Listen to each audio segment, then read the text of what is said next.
Secretary of the branch, CA Prashant Kumar. Learned speaker of today's session, CA Suresh Kejriwal ji. Senior members of the profession, respected past chairman, my colleagues in the managing committee, my dear professional colleagues, a very good evening to you all and welcome you all to this virtual seminar of today's topic, FCRA concept, compliances and recent amendments. We, the members of Visakhapatnam branch, convey our heartfelt thanks to Speaker CA Suresh Kejriwal ji for accepting our request to address the members of Visakhapatnam branch. On 28 September 2020, the Ministry of Law and Justice notified the Foreign Contribution Regulation Amendment Act 2020, FCRA Amendment Act, which amends the existing provisions of the FCRA Act 2010. The FCRA provides a compliance governance framework governing foreign contributions, donations received in India, including inter alia norms on the registration and prior permission requirement for receiving foreign contribution, filing financials, undertakings, utilization of funds, and prohibitions applicable on receipt of foreign contribution. The FCRA Amendment Act brings a slew of amendments to the FCRA in relation to restrictions on the type of entities receiving foreign contribution, restrictions on transfer and utilization of funds, additional conditions for obtaining registrations, permissions, etc.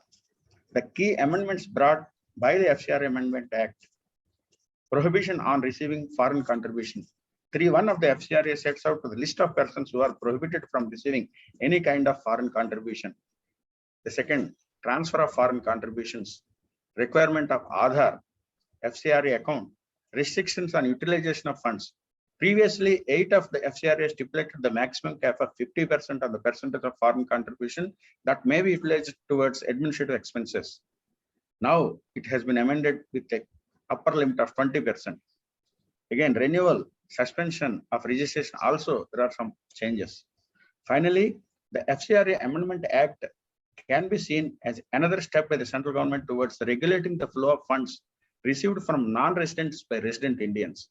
The FCRA Amendment Act aims at increasing the transparency by introducing the requirement to provide Aadhaar, empowering the government to conduct an inquiry into the affairs of the person registered under FCRA, and introducing a requirement of mandatory FCRA account. However, it is anticipated that market participants may view that FCRA Amendment Act as an attempt to increase regulation of non-profit organizations operating in India that are receiving funds from abroad.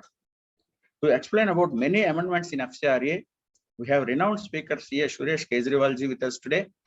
Now I request CA Avinash Gudwada to introduce the speaker of today's virtual session, CA Suresh Kejriwal ji. Avinash, unmute yourself. Yeah, good evening members. I'm pleased to introduce today's speaker, Mr. Suresh Kumar Kejriwal. He is practicing chartered accountant, mainly working for NGO sector, and has wide experience of more than 30 years. He is faculty of course Diploma in Financial Management and Accountability, conducted by Tata Institute of Social Sciences, Mumbai, in partnership with Financial Management Services Foundation, Noida. He is one of the associate author of books, Taxation of Trust and NGOs, and Trust and NGOs Ready Reckoner by Taxmen.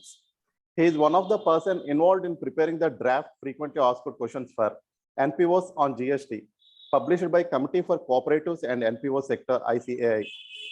He has facilitated large number of workshops, seminars organized by various institutions, ICAI and NGOs on topic concerning NGO sectors. With this, I hand over proceedings back to Chairman, sir. Thank you.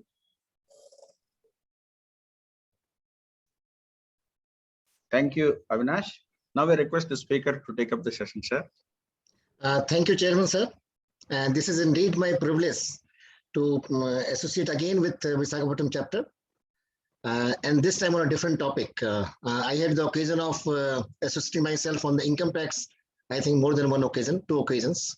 And today I shall be sharing my experiences in FCRA Act.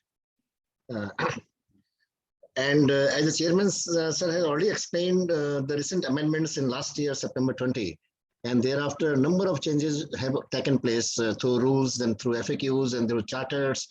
So it is a high time to all of us as a professional to know what are those changes basically first, and then what are the impact of those changes. So that we have to practice and we have to also understand its implication. First, what are those changes and what are their implications? So to begin with, I will like to share my presentation.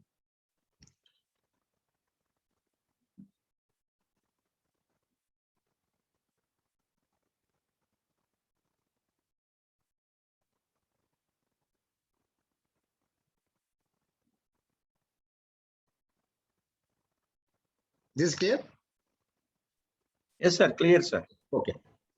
So to begin with, I would like to give you the context why we are today here to discuss about FCRA Act. The FCRA is administered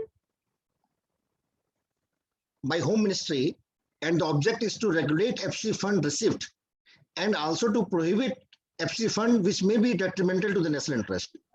So that means FCRA Act object is not only to regulate, but also to prohibit those FC fund which may be detrimental to the national interest.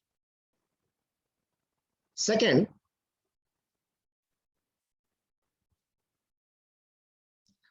while passing the FCRA 2010, it was clarified that government doesn't encourage receiving of foreign fund. The government is very clear. In 2010, when the new act has come in place of 1976, and the parliament, when it was debated, the government made their intention very clear that government doesn't want to encourage receiving of foreign fund. So it becomes basically a one-way channel. NGO wants to receive foreign fund, and the government though have a FCRA Act allowing them to receive foreign fund, but don't have a policy to encourage receiving of foreign fund. Again, whenever there is change in the Income Tax Act, the memorandum expenditure changes are there. The rules are framed to facilitate the act. But here in the FCRA Act, there is no interlinkages between Act rules, various advisories, public notices, and FAQs. The FAQs might be giving a solution which may not be form part of the rules and may not form part of the Act. So the FAQ may independently will be dealing with a topic not covered under the Act. So here, when we want to practicing the FCRA, it is not only important to know the Act, but it is equally important to know the Act, rules, various advisories, public notices, and FAQs. Then rationale and purpose of amendments are not always explained, as like Income Tax Act. So we don't know the intent behind the change. So it becomes very difficult for us to analyze the impact of those changes. Then compliance has become the key under the new FCRA Act, because there is, once you are registered under FCRA Act, there is no exit route. As FC asset will vest with the government, even you want to surrender the FC registration, or your FC registration will be cancelled, or you opt for going for non-renewal. So once FC registration is there, you have to continue with it. There is no exit route. And the exit route will going for vesting of all the asset with the FC asset with the government. So compliance has become the key. And since September 20, a number of amendments have been made, public notices have been given, and advisories have been issued. And therefore, it becomes very, very important to aware ourselves about these changes while dealing with FCRA Act. Now, what are the changes since September 20? Amendment to the Foreign Contribution Regulation Act 20, it is effective from 29/9/20. Then there is amendment in the rules that has become effective from 10/11/20. Then new set of FAQs. Then chartered for NGO, bank, and chartered accountants. Then public notices in relation to opening of bank account with SBI. Then order for extending validity of registration certificate, extension timeline for uploading the annual returns. So these are the changes taken place since last year, and advisories on amended FCRA 10 and FCRA 11. So we have to analyze all these changes, all these advisories. So what I have done in my coming presentation, I have taken note of all these changes. And then I have summarized under the heading wise, in the bank, what are the changes, in the inter-charity transfer, what are the changes, so that we can have a bird eye view of what are the changes made, keeping all this into consideration. Now, the coverage of my presentation today is, I shall deal with key concept and compliance under FCRA 10, because most of the professionals has not much dealing with the FCRA Act. And that is why it is very important for us to know the key concept under FCRA. Because until that is clear, we will not understand the amendment. The second, I will deal with key amendments, and the key amendments in relation to bank account, inter-charity donation, administrative cost, public servant debarred from receiving foreign contribution, Aadhaar of board member, and surrendering of FCRA, and FCRA return and FCRA renewal. So what are the key amendments in these areas? And if time permits, we will also discuss some critical issues concerning FCRA. So basically, I have structured my presentation in three parts. First is key concept and compliances. Second is key amendments in certain selected items. And if the time permits, we'll take up some critical issues. Now to start with key concept and compliances under FCRA 10.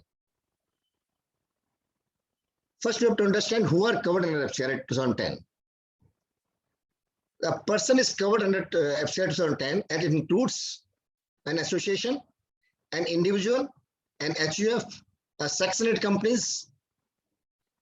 So FCRA defines the person, and it says every person receiving foreign contribution has to follow certain compliances. That means the word person has become very important, and the person shall include individual, association, HUF, and Section 8 companies.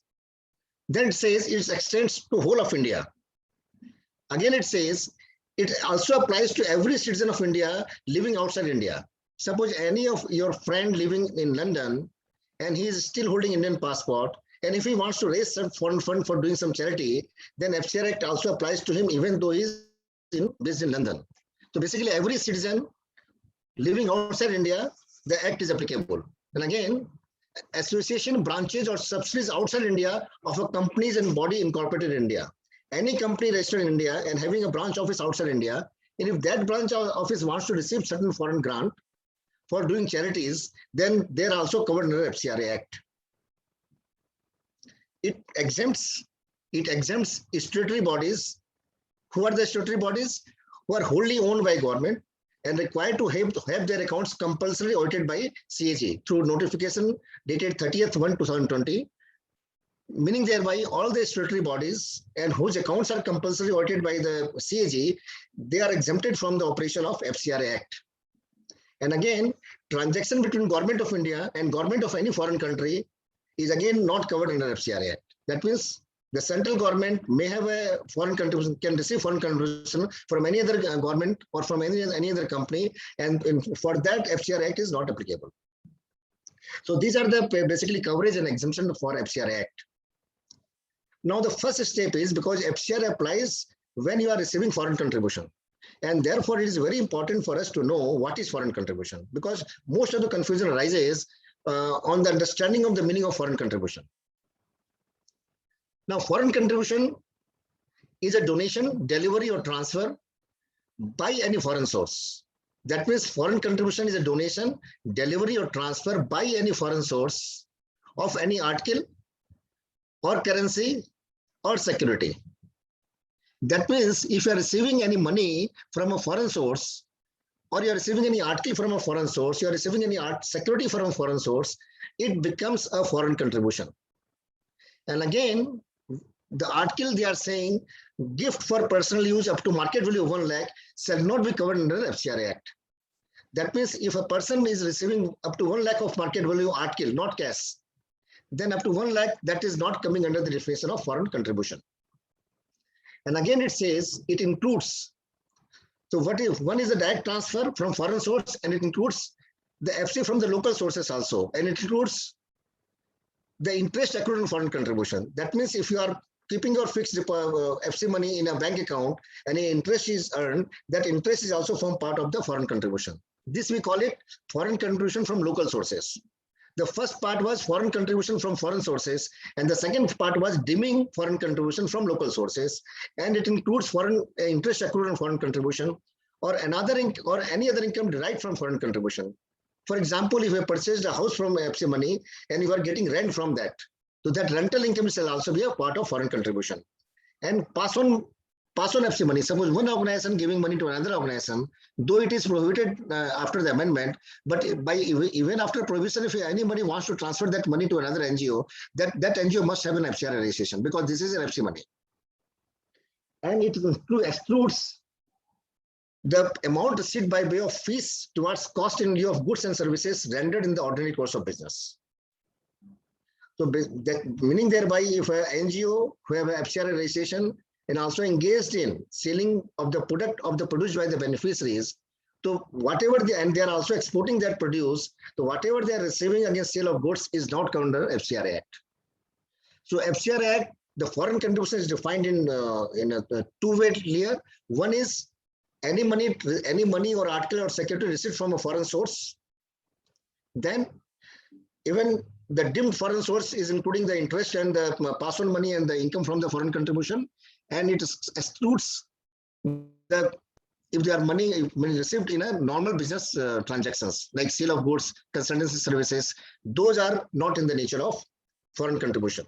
Now it is very important to know what is foreign source, because whatever receiving from foreign source is a foreign contribution. So foreign source includes foreign government, foreign national, organization and association registered outside India, foreign companies, and others. They have given a list of what can be the foreign source. Basically, the concept wise, anybody registered outside India or any foreign national shall be covered under as a foreign source.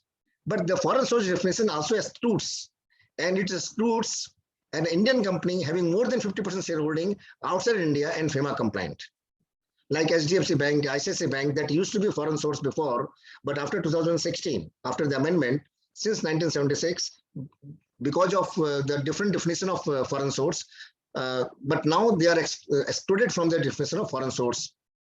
And again, the FCRA Act also given a list of agencies which are foreign agencies, but for the purpose of FCRA, they will not deem to be a foreign source, like IMF, World Bank.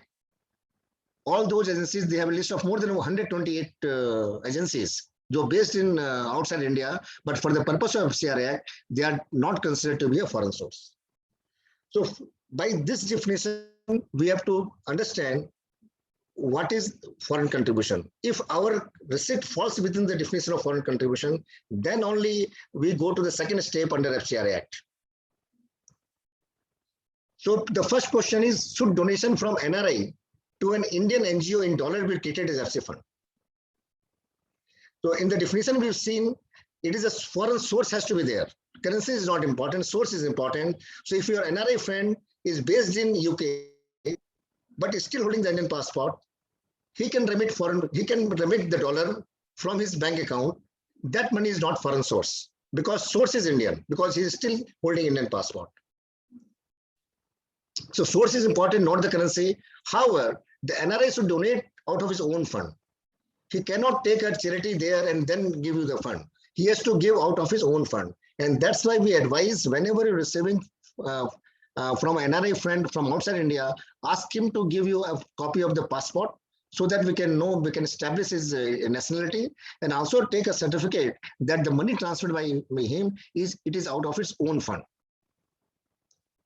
Now, there may be the cases that NRIs, all Indian, they have formed a company in the USA, and all the money in the company is their money only. Then also, the second point is that any organization registered outside India is a foreign source. So even all the shareholders are Indian, but as the company is formed outside India, that company shall be deemed to be a foreign source for the purpose of FCRA Act. So we understand what money or what receipt we can call it a foreign contribution. Now the second question is whether all foreign contributions are regulated. Whatever money we receive, whether all are regulated under FCRA, because maybe your son having surrendered the Indian passport and acquiring the foreign citizenship, and he may be remitting funds to you for your own consumption. Whether that is covered under FCRA, because that is a part of foreign contribution, it is from a foreign source. So now the second important task to understand is whether all foreign contributions are regulated under FCRA Act or not. So foreign contribution has divided the total FCRA regulation in three parts. One is prohibition, second is regulated, and third is non-regulated. When they are saying prohibition, that means they have identified the category of person, they cannot receive foreign contribution. That means they are not allowed to receive foreign contribution at all. Those certain exemptions are provided in Section 4, but Section 3 provides a list of persons who cannot receive foreign contribution. And this list includes candidate for election, correspondent, etc., judges, member of an legislature, political party or office bearer thereof, organization of a political nature, association or company engaged in production or broadcast of audio news, correspondent and columnist, cartoonist, etc., and public servant. This last category, public servant, was added through an amendment act last year, 2010. Earlier, the public servant was not included here. And public servant, the definition is as per the Indian Penal Code. And there they have a list of 12 category of persons which come under that Indian Penal Code definition of public servant. So now this prohibited category of list has given a huge increase after this amendment of 2010. So this set of persons are not required to receive, they cannot receive any foreign fund. Though certain exceptions have been provided in section 4 of the FCRA Act, but they are not required, they cannot receive any foreign fund. So second part is regulated. Who are regulated? If the foreign fund is received by the person having definite program. That means education, social, culture, religious, and economic. That means if you are receiving fund for a different program, then only it is regulated. And third is when you are receiving for the self-use, like the parents are receiving for the self-use from the outside India, from their children. If they're still holding Indian passport, then they are not a foreign source. If they are sending Indian passport, they become foreigner, then they are sending for the self-consumption, so they are not regulated. So basically, we are falls under the regulated category. All the NGOs falls under regulated category because they receive foreign fund for a different purposes. They engage certain programs out of that. So first stage was to understand what is foreign contribution. If foreign contribution, then it has to be for a program, then only FCRA Act applies. So we go to the third stage, compliances. If we are doing for certain, taking FC money for certain program, then what are the compliances? What to do? So here, FCRA Act says you have to first register, then you have to keep the regulations in mind, then you have to follow certain restrictions. And if you are not following any one of the three items, then you have to face consequences. So FCRA Act is very, very clear. They have defined the compliances in basically 4 parts. One is when can you receive foreign fund? That is registration. Before registration, you can't receive foreign fund. Once you are registered and eligible to receive foreign fund, then you have to follow regulations. You have to follow certain restrictions. And if you are violating any of these 3, then you have to face the consequences. When we talk about registration, it is a registration for 5 years, we all know, and that has to be renewed every 5 years, or we can surrender also. And second category is prior permission, and prior permission is for a specific donor, a specific amount, and the specific project. So in any way we can register, because 5-year registration requires a minimum 3 years old organization, and there are certain other eligibility criteria. So the new organization go for the prior permission route. And once they satisfy the eligibility norms for the permanent registration or 5-year registration, they go for the registration for 5 years. So this is the first step. We have to have a registration for 5 years or a prior permission before receiving any foreign fund. Second, once we are registered and we start receiving foreign fund, then we have to follow certain regulation. And regulation is regarding the bank account.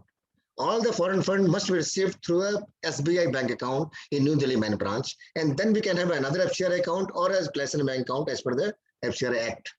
The second is we have to maintain a separate set of books of account for FC fund. Third is we have to intimate our receipt and utilization to the ministry.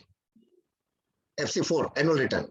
Then we have to declare quarterly declaration and yearly declaration. Quarterly declaration in the website of the government, FCRA website, or in the website of the organization. And yearly declaration, most of the NGO fails because they don't know. Yearly they have to submit another declaration other than FC4. FC4 is a return submitted to the ministry. But declaration is the submitting their financial statement in their own website, annual financial statement. So NGO has to self-declare quarterly and annually as well, instead of or in addition to submitting FC4 return. Then any changes, any change in the name, change in the board member, change in the bank account, every changes has to be intimated to the government. Its forms are there and we have to comply with this. And after the new charter, the new compliance has come, we have to adhere to the good practice guideline of Financial Action Task Force. So this is a new compliance mechanism has started through charter. That is not in the act, that is not in the rules, that is not in the FAQs, that is not in the advisories, that is not in the notification, but through charter they have introduced a number of compliances by the NGOs. So these are basically 1, 2, 3, 4, 5, 6 compliances or regulation the NGO has to follow. When we say about restrictions, the restriction is the admin cost. It can't exceed 20% of the total FC money. So we have to restrict ourselves on the spending on admin cost. The second is we can't engage with FC money on a speculative activity. Third is we can't transfer FC money to another person. The FC money once received by us, we cannot transfer to another person, section 7. And we have to use the FC money for the same purpose for which it is received. And this part is very, very important to understand because the different purposes of 5 types: economic, social, culture, religious. And the CA, while certifying the CA certificate attached with the FC4 return, he has to also certify that the FC money has been used for the same purpose for which the money has been received. But often we fail to take into account that the NGO registered for social, because in the FC renewal, when they are granted the certificate, they have mentioned it is for social, it is for economic. So in most of the cases I find, while submitting the FC renewal form, we are not putting all the tick. And you are granted registration only for social, or you are granted registration only for economic. That means you can't receive foreign fund other than economic activity if you are registered only for economic. And if you are engaged in education program, though as per the memorandum of association, you can engage in your education program, but from FC money, you can't engage in education program because your FC registration is only for economic activity. So as an auditor, we have to also examine what were the purpose as per the FC certificate, and for what purpose the NGO is receiving, and based upon that only we have to certify. Though it is a violation by the NGO, but also when we are certifying and we are ignoring this fact, so we shall be also be liable for the professional negligence.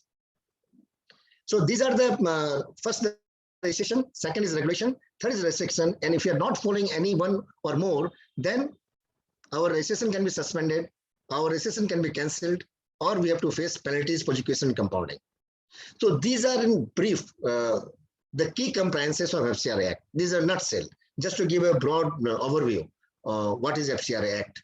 So the 3 stages: one is what is foreign contribution. Second, whether all foreign contributions are related. No, only for a defined purpose. If for a defined purpose we are receiving, then we have to comply with registration, regulation, restriction, and we are not following, then we have to face the consequences. So these are for the purpose of concept. Now I shall deal with key amendments. The bank account is very, very important to understand because in day-to-day life, we have to deal with the bank account. In which bank this amount to be deposited, whether we can transfer fund from this bank account to that bank account, all those issues comes in day-to-day practice. So after the amendment 2020, from a 2-layer bank account, earlier there are 2-layer account, the mother account and then the utilization account. The new after the amendment, this becomes a 3-layer bank account. Now the 3 layers is all the money should be received in the SBI main account, New Delhi main branch, and the purpose is to receive all the foreign contribution through this bank account, and we have to submit form number 6C and get the approval from the ministry. Second layer is another FCR account. The first was only FCR account. The second layer bank account is another FCR account. This can be any scheduled bank, and the purpose is to keep and to utilize foreign contribution. The first was only to receive. Here we can keep and we can also utilize foreign contribution. Keep means we can invest also. And we have to again submit FC6C form if we want to open another FCR account. And third is the utilization account. One or more utilization account we can open depending upon our own need. Even in one city, we can have more than one bank account on the basis of each funding agencies or on the basis of location as per our convenience. FCR Act doesn't give you any direction whether you should have a one bank account, utilization bank account, or 2 bank account, or in the same city you can't have a more than 1 bank account. The utilization bank account we can open as per our convenience and as per our project need. And it can be used only for the utilization of FC money, and for existing utilization account there is no need for intimation. For the new utilization account we have to submit form number 60 within 15 days of the opening of the bank account. So these are the 3-layer bank account. Now the existing registered NGO, I think 30th June was the last date for opening of the bank account, and they should have opened all the bank account by then. Once the bank account is with SBI has been opened, the FC money can become only through the SBI bank account only. And after opening of the bank account, it has to also be approved by the ministry by sections by submitting form number 6C. And after that approval only we can operate the bank account. An entity can maintain their existing, their previous mother account as a second FCI, as another FCI account. But for that, they have to again submit form number 6C form. And after 30th June, if SBI account has not been opened, that means you cannot receive foreign fund until you receive, you have opened a bank account, though unutilized foreign fund can be spent. So the bar is not receiving fresh foreign fund if the SBI account is not there. Now, the second issue is we also receive foreign fund from the local source like interest, like rental income. Where to deposit this account? It may be noted that the FC income like interest, rent, sale proceeds are deemed foreign contribution. However, the amended provision under section 17 doesn't distinguish between foreign contribution received from a foreign source and deemed foreign contribution as are generated locally, like interest and rent. Therefore, technically, such income is also foreign contribution and required to be deposited in SBI. So technically, all foreign contribution should be deposited in the SBI New Delhi main branch. But again, it becomes very, very problematic because your rental income is earned in different parts of the country and everything is going to be deposited in SBI. It becomes a huge task for SBI also. So the ministry through chartered for banks, they have clarified these issues and they are saying that FC fund from the foreign source is to be deposited in the SBI New Delhi main branch. But FC fund from the local source, like interest, like rental income or any other income from the foreign contribution, that can be deposited in any of the FCI account. There is FC money, though foreign contribution from the local sources, though form part of the foreign contribution, but they can be deposited in any of the FCI account. There is no need for going to the SBI New Delhi branch. Though you are every right to deposit the same into the SBI account, but if you want, you can also deposit the same in another FCI account or other FCI account as well. Now, earlier, our default, suppose by mistake, we have deposited FC money into the local account, or by mistake, donor has sent money into a different bank account. These mistakes were not come to the light to the department until they were under the investigation or audit or inspection. But now FC4 form has been amended, and now we have to give the self-compliance declaration under an affidavit that whether any domestic contribution has been created in any FC account. That means any local fund has been deposited in FCI account or no, you have to mention yes or no. The association has received any foreign contribution in an account other than designated bank account. Any fixed asset acquired out of FCI asset has been sold out and the proceeds have been diverted and has not been deposited in FCI account. And any empty proceeds has been created to any account other than FCI account. So basically, earlier, all these type of defaults were made by us. And at the year end, we were making it neutralized by transferring the fund to the respective account. But nowadays, when you are submitting your FC4 return, you have to specify whether this type of default has occurred while dealing with the bank. If yes, then you have to give the reasons. So now it becomes a self-compliance declaration. It is not that the department will come and inspect your accounts. Now, whether SBI account can be used for utilization or for investment,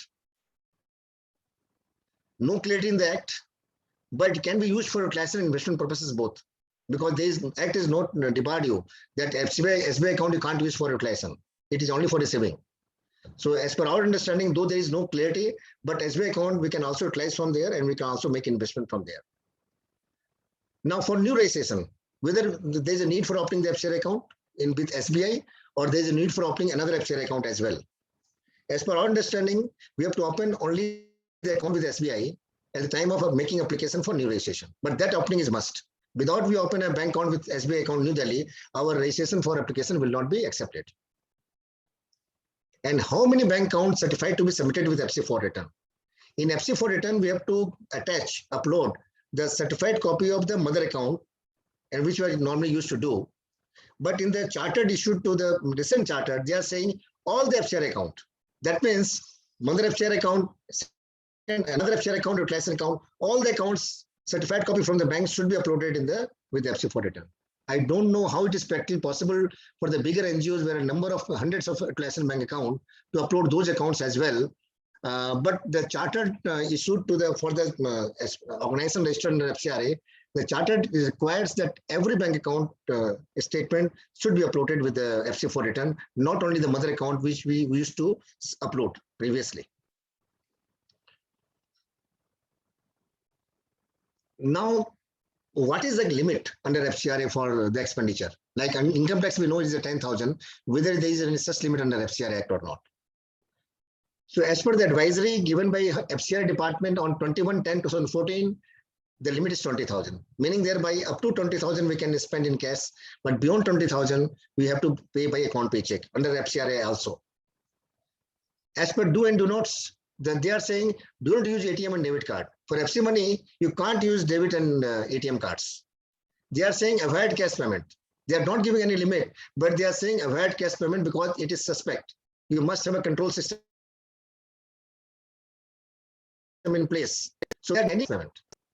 Then they have given a limit of cash expense and withdrawal only for 2,000. So their advisory says 20,000 and their do and do not says only 2,000. Now Income Tax Act says 10,000. Because we are all registered under Income Tax Act, we have to follow this limit as well. And during the process of audit and inspection, when the FCRA team comes to the NGO, they ask for all the details for cash withdrawals and default details of payment exceeding 20,000. And the chartered and the good practice guideline also allows you to make payment up to 20,000 in cash. Otherwise, you have to make by check.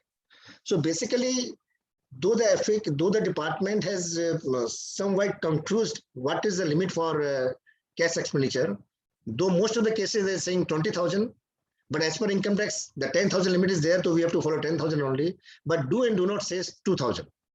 So that creates a confusion whether it should be 2,000 or it should be 20,000 or it should be what should be the limit.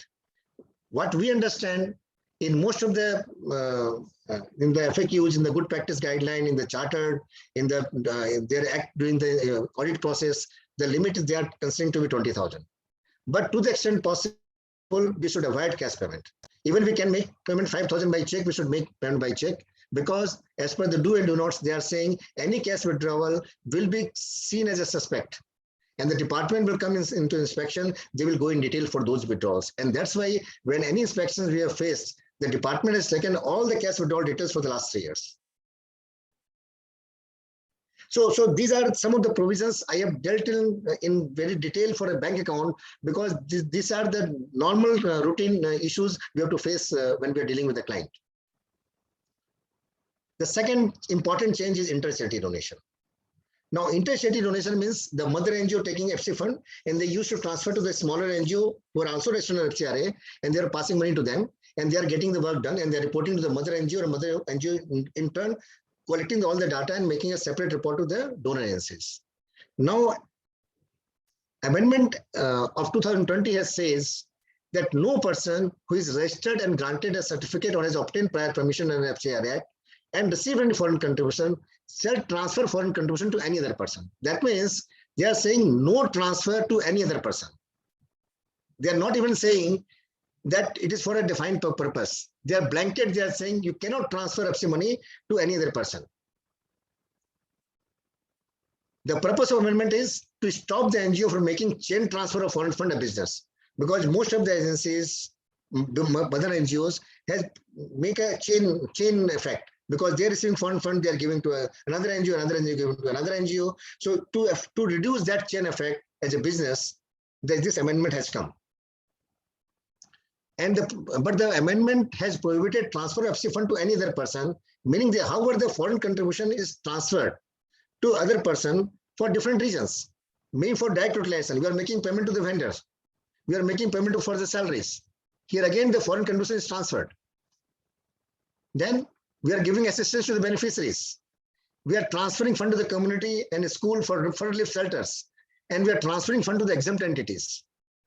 So when the section 7 says it is a blanket no, then the no NGO can implement any program, because when they want to utilize, they have to transfer the FC fund. We understand that provision applies only when the transfer is for a defined purposes to another organization. Meaning thereby, when the NGO is spending for direct utilization, this provision will not apply. If NGO is giving directly to the beneficiaries who are using it for self-consumption, then this restriction will not apply. But when they are transferring to a community or informal group for to be used within that group, then this section 7 may come into play. Or again, though the exempt entity are exempted from the FCRA provisions, but Section 7, the Indian NGO cannot transfer money to them. They can receive fund directly from the foreign source. Suppose from the municipal bodies, they are exempted from the applicability of FCRA Act. But Indian NGO receiving foreign fund cannot transfer fund to them. The municipal bodies can receive fund directly from the foreign source, not from the Indian NGOs.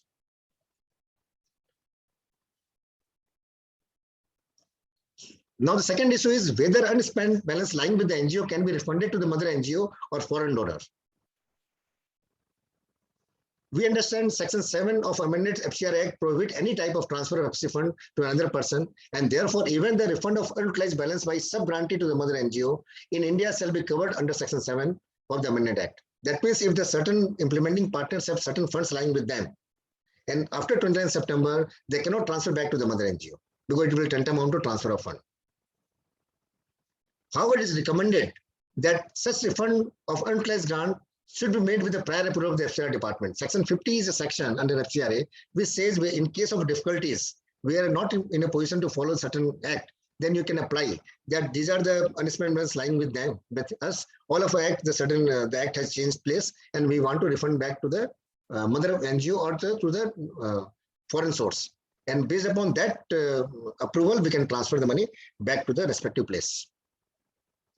Whether donor agency can directly work with the implementing by the NGOs, I think there is no problem in that. Instead of working directly with the mother NGO, they can directly deal with the smaller NGOs, provided all the implementing partners, all the smaller NGOs have a FCRA registration.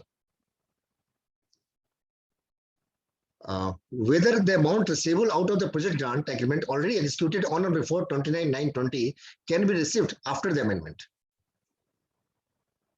If it is from a foreign source, if you want to receive fund from the foreign source, yes. If you want to receive from a mother NGO in India, no. Whether transfer of FC contribution can be made to an FC exempt entity like statutory bodies, I have already covered. The Indian NGO cannot transfer money to the exempt entity. Exempt entity has to receive fund directly from the foreign source. Indian FC registered NGO cannot transfer money to them. So these are the changes for inter-charity donations. Other key amendments is on the admin cost. Very, very vital amendment and very, very complex amendment as well. The amended Section 8 of the FCRA 10 provides a cap on admin cost of 20%. Earlier, it was used to be 50%. Then they are saying you can spend more than 20%, but you have to take the prior approval of the central government. That means we can spend more than 20%, but the central government prior approval is required. And for this prior approval, there is no designated form. We have to apply in a simple paper or through email, because there is no form is prescribed for applying for this extension of limit from 20 to other limit. Now, Rule 5 of FCRA 11 provides what shall be included in admin cost, because administrative cost is normal meaning is different. In CSR, they have also defined what is mean by admin cost. Similarly, under FCRA Act, Rule 5 defines what shall be included under admin cost. And there is no change in Rule 5 even after change in FCRA rules. And as for amended FC rules, organization has to not only report the total amount of admin expenses FC4, but also has to declare. Now, self-declaration we have to give whether the total spending is beyond 20% of admin cost or not. And we have to give also, this is a self-declaration form, like under bank account we have to give. Hence, it is very important for us to understand what is included under admin cost and what is not included under admin cost. Very, very important for us to understand. Now, administrative expenses is defined or dealt in Rule 5 of FC rules. And it says it includes remuneration or reimbursement of other expenses paid to the members of the governing body. Again, it says expenses on person for management of the activities, including cost of travel. So these are all the functional classification. That means any salaries which are in relation to the management of the program shall be admin cost. That means the person who are engaged in the implementation of the program, they will not cover under admin cost. The concerned person has to be for the management of the program. Then they are saying expenses like electricity, telephone, postal charges, repairs, reprinting, and stationaries. This will be deemed to be an admin cost. Again, they have not linked it with the program. That means all electricity expenses, whether it is for the hospital and whether it is for the school, all come under electricity expenses and form part of admin cost. Then cost of accounting and administration fund, expenses towards running and maintenance of vehicle. Again, vehicle expenses, they have not linked with the program. Any sort of running and administrative vehicle will be deemed to be a foreign admin cost. Cost of writing and filing reports, legal and professional charges, rent of premises, etc. So these 8 nature of expenses, some linked to the functional classification and some are only national classification. And these heads, any expenses under these 8 heads shall constitute the admin cost for that particular year. So the rules specify 8 heads and that shall be treated as admin expenses. However, this listed expenses should be reviewed in the context of exclusion. Now, Rule 5 also provides certain exclusions, and we have to know what are those exclusions. And these 8 heads doesn't include any capital expenditure. That means any capital expenditure will not form part of your admin cost. So what is excluded? The exclusion is expenditure incurred on salary and remuneration of person engaged in training or analysis of field data of an association engaged in research of training.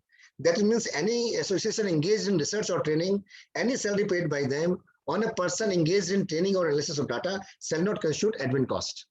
Second very, very important exception is expenses incurred directly in furtherance of stated objects of the welfare-oriented organization, such as salaries to doctors, salaries to teachers. The second exclusion is any expenses incurred directly in furtherance of the stated objectives of the welfare-oriented organization. That means for the welfare-oriented organizations, all sort of expenses which is incurred for furtherance of the stated objective shall not be treated as a admin cost.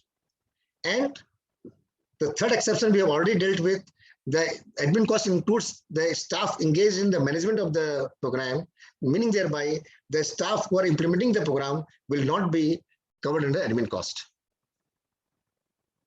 Now, the key issues here is the 20% limit, whether it is on receipt or it is on utilization, because the Act says the limit is on the receipt. But in practice, first, this limit is not on the project wise. This limit is on the overall FCRA received during the year. You might be 10 projects. One project may be funded totally admin cost, and the second, third project might be project funding only for the program cost. The FCRA is not concerned with the project wise 20% limit. They are concerned with the overall FC money received and utilized. The second is the Act provides for 20% limit on receipt, but normally it is calculated and reported on the basis of utilization. The Act is on receipt, but when we report on the basis of utilization, because in the month of March you have received any foreign contribution. In that month you have not spent anything, so 20% will be nil. And second year when you are going to spend your utilization, you can't spend anything because you have not received any amount. So I think this needs to be clarified by the ministry, but in practice, the 20% limit is used or referred in the reference to amount utilized. Now, what is the meaning of a welfare organization?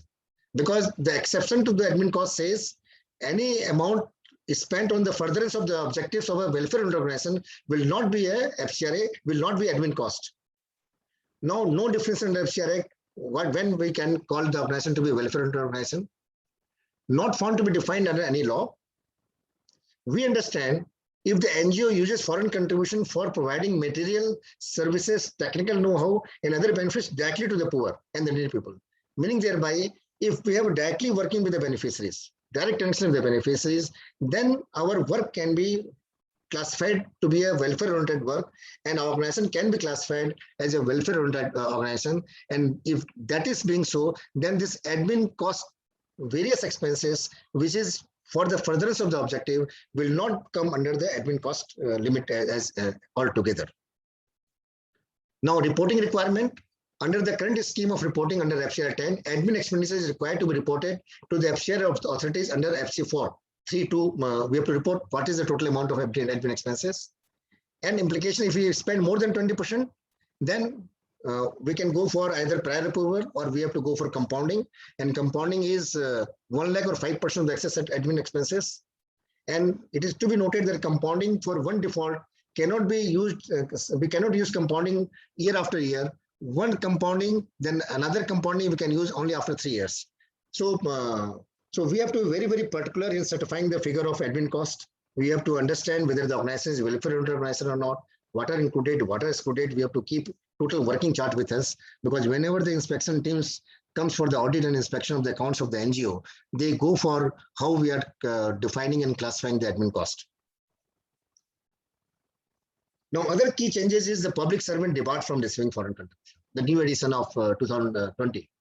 Under FCR Act, we all discussed there are three categories: prohibited category, regulated category, and non-regulated category. Now, Section 3 provides the list of persons who are prohibited to receive foreign contribution, and this list has included the public servant after 2010, after 2020 September, and this public servant list has been defined under Section 21 of the IPC, and this list has included thereby 12 categories of individuals, and therefore the prohibited list has increased to a manifold. Now, the second issue is whether this prohibited person, though they cannot receive foreign fund, whether they can be in the board member in their individual capacity. A very, very common question asked by the NGOs, whether a person, whether an MP, MLA, or a BDO, whether they can be in the board of the organization or not, because they are prohibited to receive foreign fund. The department has given a FAQ on this, and they are saying the legal entity of a person in FCRA 10 is distinct from the individual person, and therefore individual who cannot receive foreign contribution may happen to be the executive committee member of such association. However, those person has to see their service guideline of the employment guideline, whether they can be a board member of any other NGO or not. But FCR Act says the prohibited person, they are prohibited in their individual capacity, but they can become a board member of another NGO. We advise in such cases, they have to refer to the guideline of their respective service rules, and preferably they should not act as a treasurer or office bearer capacity in the concerned NGO. They can be simply a board member. And then another amendment is the furnishing of Aadhaar of board members has become has become must. Now the new act says, as per the amendment, any person seeking for prior permission, or you are going for registration, you are going for renewal, you must has to have an Aadhaar card as an identification document of all the office bearer and the key functionaries, and a copy of passport and OCI card in the case of a foreigner. Implication is that now it shall be easy for the department to know foreigners on the board and common governing body members between NGOs. Now they can simply by taking the Aadhaar card base, they can know who are the NGOs interrelated, in which NGOs the common governing body members are there. So if one NGO defaults, they know that particular NGO board member are also board member of any other NGOs or not. So they can take swift action to other NGOs as well. So easy for the department to know the interlinkages and the foreigners on the board. The related party on the board, they can also understand whether the husband, wife, brother, sisters are on the board or not. It is no bar on the relative on the board, but at times it becomes an issue. Another key amendment is the surrendering FCRA. Earlier, the FCRA once registered, there was no provision to surrender. The department has a power to suspend and cancel, and you have the power not going for renewal, but there was no provision for surrendering. Like under Income Tax Act, once you got the 12-year registration, there is no provision under Income Tax Act to go for surrendering the same. Though you go for non-renewal after 5 years, or the department can cancel your registration, but there was no provision under Income Tax also to surrender the FCRA registration. So likewise, under FCRA, there was no provision to surrender. Now the amendment of 2020 has inserted a new provision for surrendering the FCRA registration, but it says the NGO can register FCRA registration if not needed. Apply in form number FC7. FCRA department may conduct inquiry before accepting the surrender application.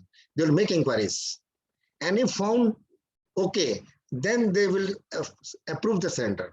But they are saying all the FC asset of that organization after surrender will vest with the government. So consequences is like of cancellation. You are going to surrender, the government will check. Even if found no default, then only they will surrender.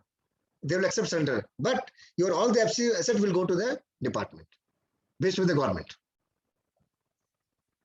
So we don't understand the logic of then why they are going for the checking when all this FC asset going to the west with the government. Then there is no point in going for the checking. Just take the money in their custody. So the surrender also, though there is a provision, but the FC asset will vest with the government. Now, reporting of foreigner associated with an NGO, reporting of a foreigner. FC4 requires details of foreigners as a key functionary, working and associate. We have to report the numbers. FCRA amendment requires furnishing of passport and OSHA card while seeking prior permission and registration or renewal. Now the issue is whether foreigners can be on the board of the NGO for the purpose of FCRA. FCRA Act and rules doesn't provide who can or cannot be the board member. FCRA Act and rules are very silent. There doesn't say the foreigner cannot be a board member or who can be the board member. No provision in the FCRA Act and rules. But FAQ has dealt upon these issues, and they said organization having foreign nationals other than of Indian origin as members of their executive committee member are not permitted to receive foreign fund. That means any foreigner on the board not being of Indian origin, then that organization is normally not permitted to receive foreign fund. That means they are discouraging having foreign national on the board other than of Indian origin. Again, they are saying foreigners can be allowed under different situations, and they have specified 5 and 6 listed items. And if they satisfy those things, then they can apply and take a prior approval, and then they become a board member. So as a blanket, they are not allowed to become a board member. But if they want to become a board member, then they have to seek prior approval from the ministry, and then only they can become a board member. I will deal upon this issue as also very, very important, because this has come up through the chartered. And the chartered has given there are 3 charters, chartered for bank, chartered for NGO, chartered for chartered accountants. And what are the new guideline or compliance norms? They are saying whenever the necessary NPO or NGO shall inform the MHA about the suspicious activity of the customer without waiting for annual return. Basically, we are required to submit annual returns year after year on a year basis. But the department says through this guideline, if any suspicious activities come to your notice, you inform to the ministry without waiting for annual return. Then they are saying the board of directors or chief functionary shall issue directions regarding duties of officials who shall be required to enforce these guidelines. Meaning thereby, after this guideline, every NGO has to, the board of the NGO has to specify in the organization who is responsible for following these guidelines, who is responsible for maintaining and adhering to these guidelines. And they have to also minute it in their minute book. The NPO has to put their goals, objectives, activities in their website. The NPO should upload details of the key person in their website. The NPO should take due diligence of its employees at the time of recruitment. That means when you are going to recruit any employees, you have to take all the due diligence. You have to follow all the recruitment process, how that particular employee has been recruited. That means you have to go for the interview board, you have to have a lead, how that employee biodata has come, and the interview board, and those due diligence has to become before you select any employees and paid from the FCRA fund. Then NPO shall maintain information on the beneficiaries fund. Who are the beneficiaries, the ultimate beneficiaries of the fund? We have to maintain details of those accounts as well. Then they are saying the NPO shall ensure that the money of more than 20,000 should be by account paycheck. Then the board of directors must ensure utilization of funds consistent with the objectives as approved by the ministry. So this was in the act. This was on the chartered accountant to certify. Again, for the board also, they have given onus that they have to also certify that is for the purpose for which it is registered. Then they are very, very important for all the NGOs. The board of directors shall conduct a meeting once in at least 6 months and review the working of these instructions, whether these instructions have been followed or not, and shall record the minutes of these meetings. That means every NGO's minutes, at least once in a 6 month, these guidelines, there must be a discussion on these guidelines, whether they have been followed or not, and they have to minute it. And whenever the inspection teams comes, I just tell you, they only ask for the minute book. So there's a new requirement while maintaining the minute book. And they are also putting a responsibility on the board of management to train the staff on FCRA about the applicability of this guideline. So, and again, whenever there are your transactions under investigation, the organization must inform to the ministry. So these are in short some of the compliances, and the last compliances is very, very recent, and that is not through act, that is not through rules, but that is also through chartered. Similarly, while dealing with the chartered for chartered accountants, they have said how the audit function is to be performed. The chartered accountants examine and audit all relevant books of account and bills and voucher of share association, and then present audited statement and upload in the to the government. So we conduct the audit as per the auditing standards. But here they are saying the auditors are obliged to conduct performance as well as forensic audit to ensure that the receipt and utilization of foreign contribution has happened within the four corners of law. That means whenever this time you are certifying the FC certificate and you are following normal audit procedure, then you are not following the chartered for chartered accountants. Because chartered for chartered accountants says you have to conduct forensic audit and you have to conduct performance audit, not only financial audit. And the performance audit and forensic audit is quite different than the financial audit as per the auditing standard. So whenever you are going to conduct a certification and audit for the FCRA fund, you keep in mind what is the requirement of chartered for chartered accountants and how you safeguard your certification. Whether you put on a limitation part, whether you have not conducted, you have conducted audit only as per the auditing standards and not taken into account this chartered. Because if you are not mentioning anything, it is presumed that the chartered for chartered accountants have been followed while conducting the audit by the chartered accountants. And now I will touch upon briefly on the FCRA renewal, though the last date has already been expired for most of the cases. In most of the cases, the last date of submitting renewal application was 31/10/2021, which has already been expired. From 1/11/2021, once the validity of the certificate is expired and renewal application has been submitted within the due date, now most of the organizations whose validity certificate has expired on 31st of October. So from 1/11/21, if they already submitted their FC renewal application, then they continue to receive foreign fund and also utilize up to 31st/12 as per the public notice dated 30th/9/2021. If renewal is not obtained up to 31st/12/2021, then no further receipt or utilization as per rule 12.5 till renewal is granted. So most of the NGOs who have applied for FC renewal within the due date can receive foreign fund and utilize up to 31st December, there is no problem. Even up to 31st December, they are not receiving the renewal sanction, then they cannot receive any foreign fund from 1st January 2022. Now the amendments has said that the inquiry at the time of renewal of FCRA within the due date. The renewal process were on the basis of application submitted and being granted, and there was no non-compliances on record. So earlier renewal application, 5 years back, we have submitted our application, and when there was no non-compliances on record, the renewal was granted to all the NGOs. But this time, after the amendment of 2020, the amendment has made the renewal process similar to that of a registration and prior permission, and they are saying 12(4) conditions has to be followed, and the department is going to deal with whether that NGO has followed 12(4) conditions or not. Now, after the amendment, refusal of renewal can be made if there are violation of FCRA Act, if there are violation of FCRA rules, or non-fulfilling all the conditions specified in section 12(4). That means when we have submitted FC renewal application, our FC renewal application can be rejected only in 3 accounts. We have violation of FCRA Act, we have violation of FCRA rules, or we have not fulfilled 12(4) condition.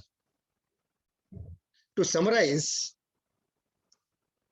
the compliance with the FCRA Act means the bank account, the provision of transfer of FC fund to another person, the restriction of to utilize FC fund for the admin purposes, the foreign contribution through central bank account, intimation, maintenance of account, all those acts which we have dealt with in the compliance part, we have to follow. If we are following that thing, there is no worry.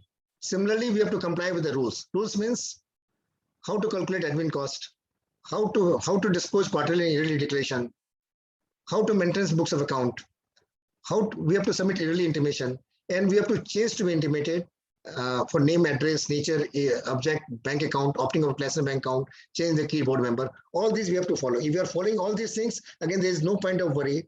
And when they are saying 12(4), so they will going to see whether the organization is not fictitious or benami. The organization has not prosecuted or convicted for any indecent activities aimed at conversion or creating criminal intention. The organization has not been found guilty of diversion of miscellaneous of funds. All these conditions were there for the new registration, but at the time of renewal, all they are going to again review and then found okay, then only they are going to issue a renewal certificate.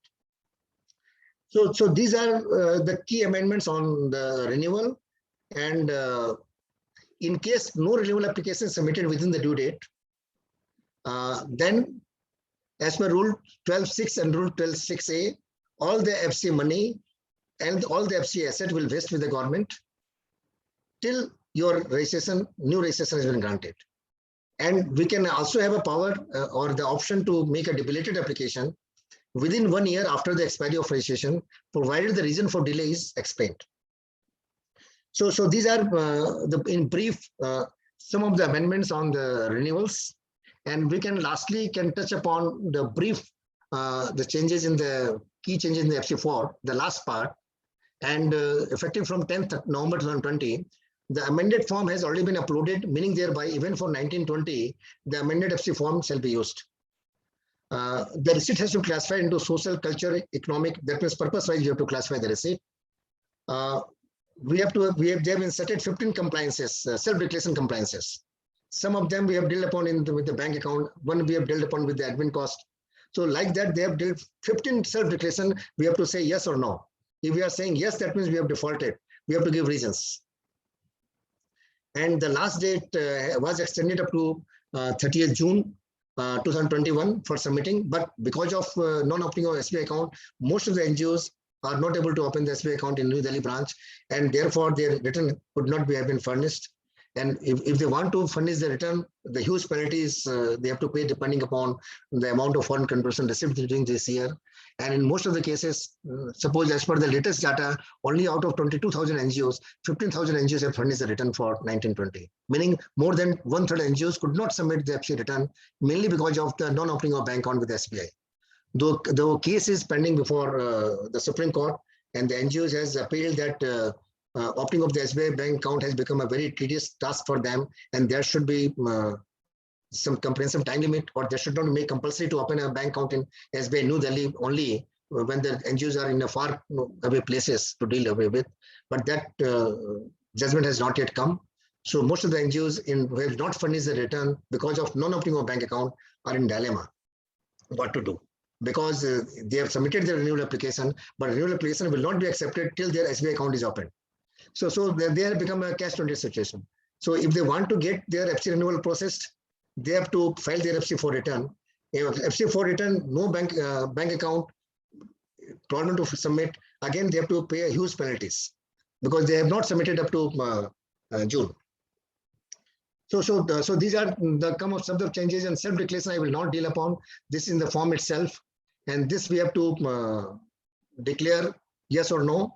And now this is the time for discussion. If any issues are there, we can discuss in person or through the chat box to clarify your issues. Over to you, sir. Thank you, sir. Thank you very much for your lucid presentation covering all the important issues and the amendments from time to time. Members, you can unmute yourself and you can ask questions directly to the speaker. Yeah.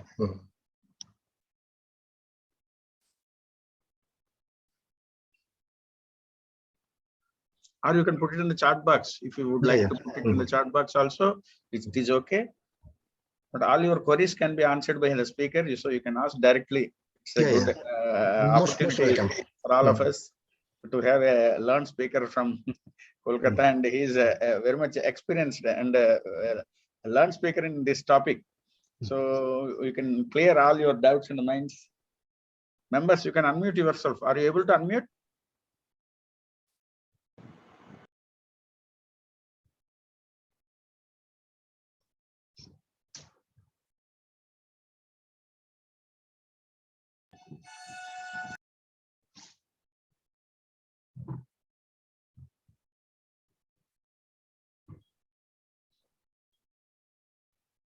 Any queries, members?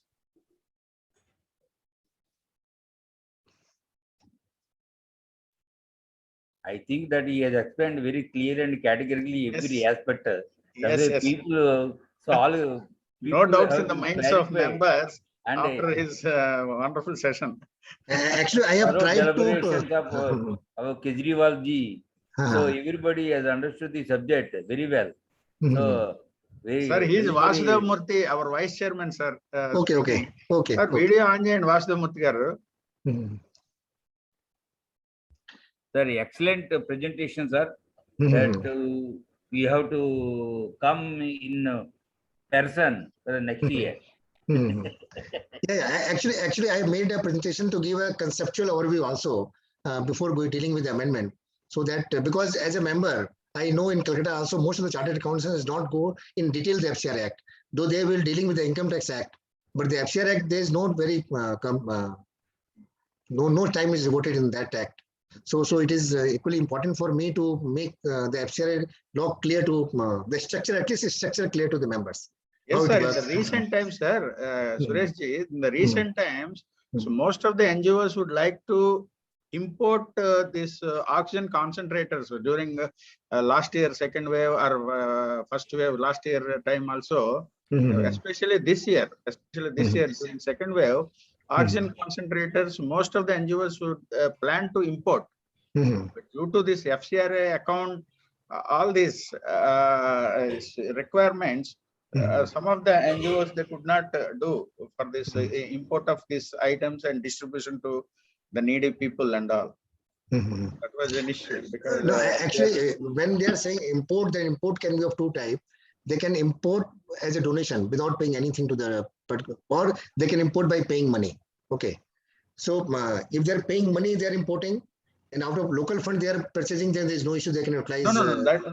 The foreign NRIs are donating Donating in concentrator. the form of concentrators. Yes. If that concentrator goes directly to the beneficiaries, then there is no problem, because that is directly to the use for the self-use. But in most of the cases, that concentrator was installed in a medical institution, so Yes, that whenever the patient come, they can use that concentrator, and then another person comes and use that concentrator. Yes, yes. Then it becomes a very complex task how to avoid Section 7. So at that time, we have made an agreement with that implementing health institution, saying that that concerned NGO has put up that machine concentrator as per in their domain only. That they have not transferred that to the implementing They are partner. not transferred to the institution. Okay. Institution, okay, and they have allowed institution to just identify the beneficiaries who can use that part. Okay. So like that, we have made an arrangement so that the people doesn't suffer, and the work can. But this is a tricky issue. This was definitely a tricky issue at that time. Yes. There are a few questions in the chat box. Sir, just one more question, sir. I just want to ask you. Yes, sir. Sure, Please, sir. most welcome. Most welcome. Sir, is there any inspection process is going on for the years from the 1915 to 18? Something is going on in Hyderabad. So many people are asking. I mean, receiving the phone calls and the notices from the government and saying that those people are going to come and make the arrangements for the hotel and all that, and they are giving the mails from the personal mails of their individual mails. Is it true? No. Actually, what is happening this time after the amendment of September 2020, the FC renewal shall be granted after inspection. Okay. Yeah. But 28,000 inspection within a span of 2 months is not possible. Okay, because the government require a machinery to do that. Yes. So they have initiated this process since 1 year back. So most of the NGOs having more than 10 crore of FC money, they have already instituted an inspection. And inspection team have already visited those NGOs, and they have a predefined format, and their books of account has been checked and verified, and they have submitted their report. And based upon that report, their FC renewal shall be considered. In other cases, whenever we have submitted our application, they are giving to the local department, and they are making a phone call to know whether, mainly to the board member, to understand whether the board member is really board member of that organization or not. Okay. And they're also visiting that board member to know whether they actually that reside in that place, whether he know about the activity of the organization, whether he know about the other members of the organization in the board. So we have also advised all the NGOs to at least brief their board member, so that they can tell what are the activities of that NGO. That's what good. Are the other person in the board member on the board. Yeah. So, but other side of the thing is there is a suspicion some calls come from the New Delhi. Yeah, that might be. So, but they are coming with a notice. They are coming with a notice. Yes. This month these are the process the department has already initiated. Okay, thank you, sir. Thank you. Okay, sir. Thank you.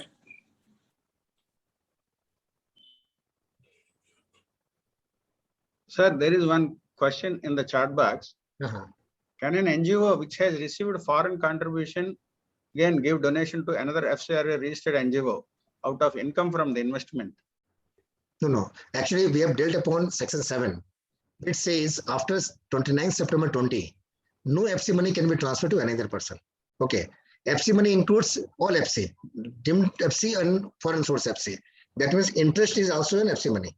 Okay. Okay. Money, So FC, income generated out of- when we can deal with the definition of foreign contribution, the foreign contribution from foreign source, second foreign contribution from local source. Local source means interest or rental income. So all constitute foreign contribution. Though the bank chartered allowed that money can be deposited in any of the FCR account, but that form part of the FC money. So whatever FC money you have, either through interest or through rent or through directly from the foreign source, it is subject to restriction of section 7, which says this money cannot be transferred to any other person. But this money can be given to a beneficiary, but not to another intermediary. If another intermediary, that means he will receive and then transfer to the beneficiaries, that is prohibited. So NGO has to implement the program on its own. They cannot take the help of the intermediaries now. Even they are FC registered or not, that doesn't matter. That provision is immaterial whether FC registered or not. Okay. Another query from CA Vasireddy Bhavan Prasad Garu. Can a non-resident be a trustee of the NGO? Yeah, even a foreigner, can be a trustee of an Indian origin, or in certain specific conditions after approval. So non-resident can always be a trustee. There's no problem, provided where he works, there shouldn't be a departing the his or her service rules. Okay. So another query from CA Avinash Gudwada. FCRA applicable to any kind of commercial transactions or applicable only to charitable or activities of public interest? When we dealt upon with definition of foreign contribution, first foreign contribution from foreign source, second foreign contribution from local source, and then we also go to the third stage, exclusions. And exclusion says any amount received in lieu of sale of goods and services in ordinary course of business. So whatever you received in the ordinary course of business is not covered under FCRA Act. But the problem is when we say ordinary course of business and take the exemption from the FCRA Act, your income tax comes into play. Where they are saying if you are engaged in any business activity more than 20% of a certain select NGOs, or the GST comes into play. Okay, so under FCRA, if we are putting ourselves that this is a business-like transaction, and this is a one-way, normally in a commercial transaction, a two-way transaction. One body is receiving, one body is giving. In a charitable organization, this is a one-way transaction. You are giving, donor is given to you, you are giving to the beneficiaries. So the business-like transactions are exempted from the foreign contribution definition, but it may have its impact under GST. It may have its impact under income tax. Sureshji, I have one query, sir. Most welcome, sir. If an NRI is sending an amount to a resident firm, not NGO, it's a normal firm, as a loan basis on interest payment basis. So how long the firm can keep this NRI funds as a loan? Is earlier there is a 3 years limit is there. So now also the same limit, or they can hold for long term also? No, yeah, your question is regarding FCRA? Because in FCRA, NRI fund doesn't come under the definition of foreign contribution. No, this is outside the purview of FCRA. Oh, FEMA, I have no detailed idea. But under FCRA, this is not a foreign contribution at all, because NRI's fund is not a foreign contribution. Okay. Again, to take this question forward, suppose a foreign national is giving you a loan, okay, interest-free loan, whether that is foreign contribution or not, because that amount is to be refunded by us. Yes. So FC contribution is definition is transfer. They have not donation and transfer. They also covers transfer also from a foreign source. And any element of donative, that means if he is giving you an interest-free loan, that means donative element is there.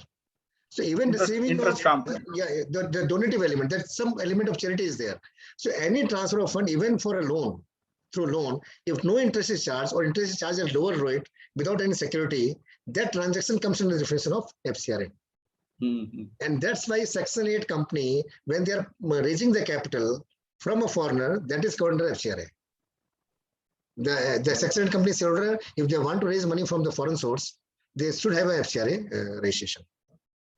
Again, in most of the cases I find, suppose these computer softwares, they are giving to the NGOs to use from outside India.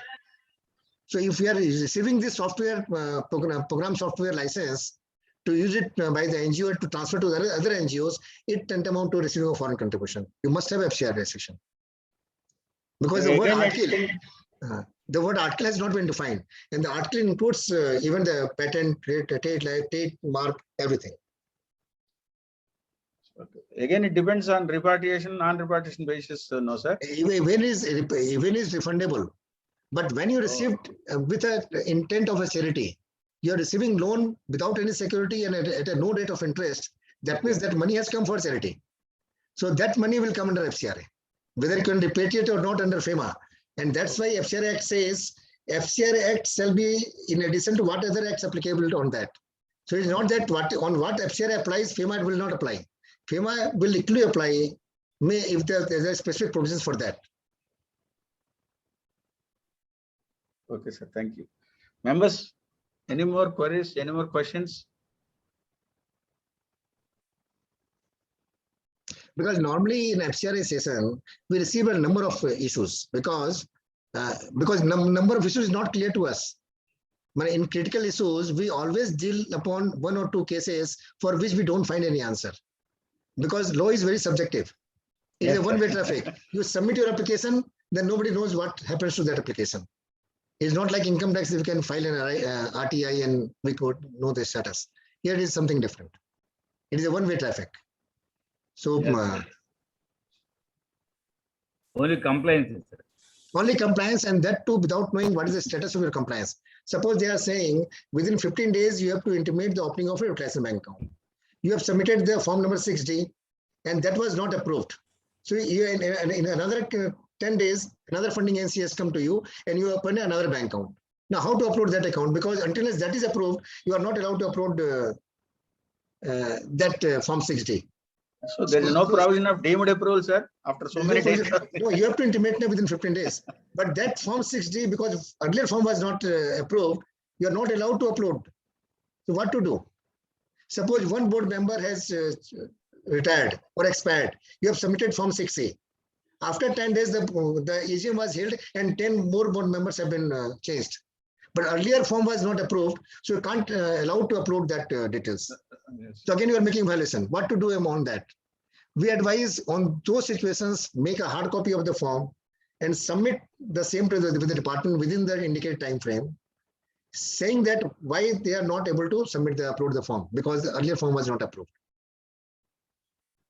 Now they are saying the no board member change can be effective unless they have approved. Meaning thereby, suppose under Societies Act, every AGM we have to change the board member, 1/3 board member as per the constitution.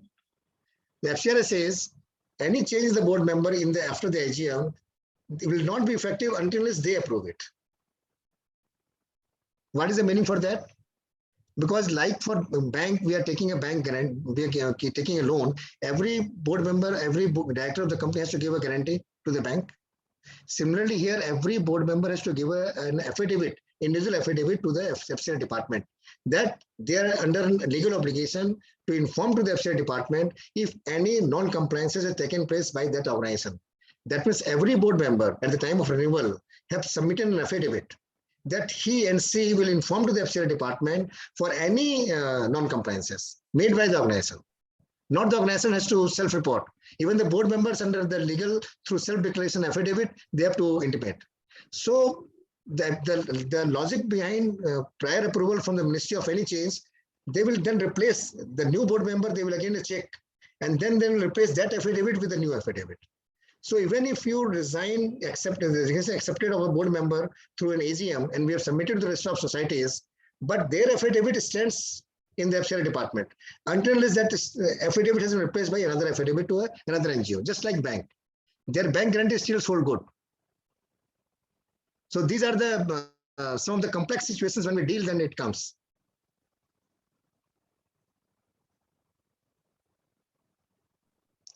Members, any more queries?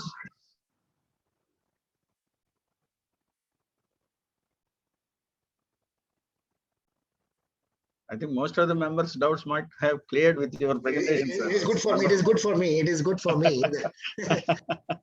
It is good for me that.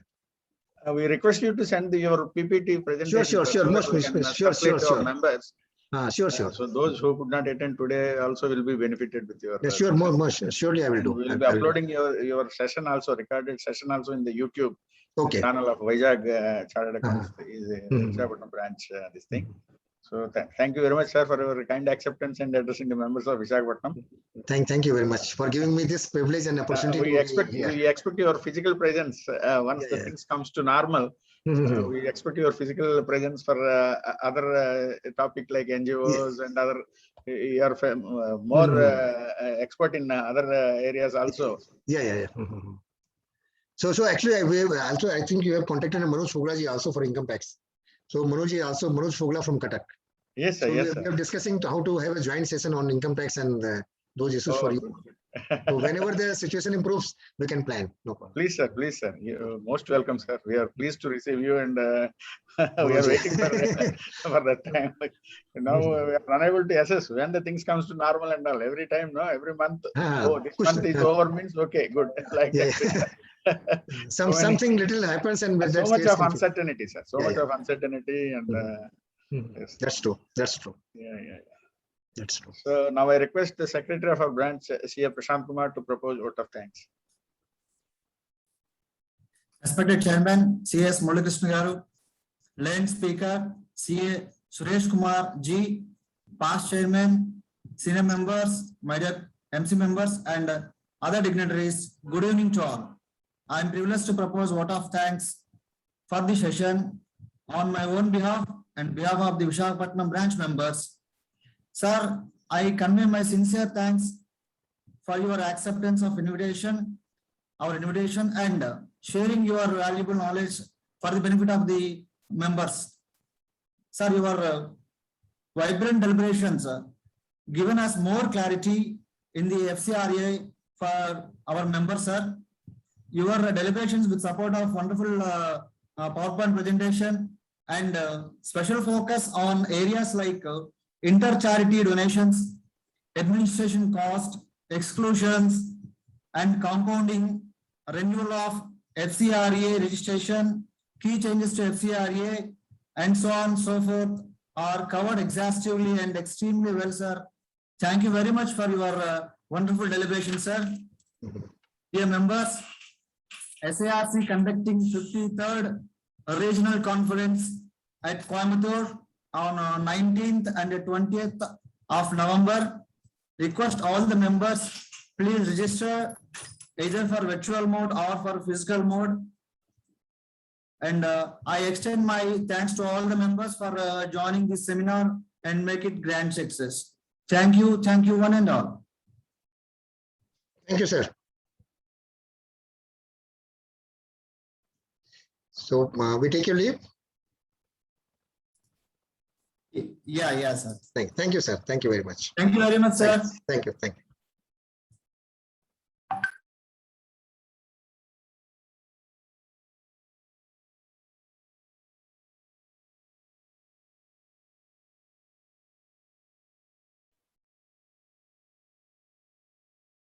Thank you, Suresh ji. Thank you very much, sir.